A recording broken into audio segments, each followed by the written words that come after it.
सीना पे चापे चढ़ाया ही। 18 के जवानी बाटे खतरा सबके बनाया ही।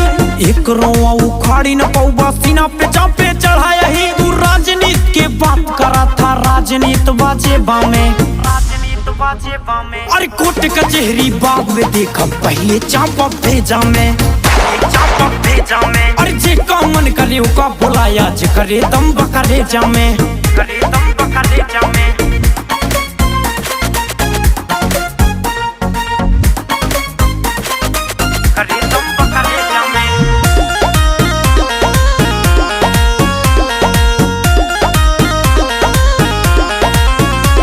हम 10-90 पे हुई फायरिंग चर्चा भाई राजधानी में। लखनऊ में बदहशत गोली चली पुलिस निगरानी में, लखनऊ में बदहशत गोली चली पुलिस निगरानी में। हम 10-90 पे हुई फायरिंग चर्चा राजधानी में।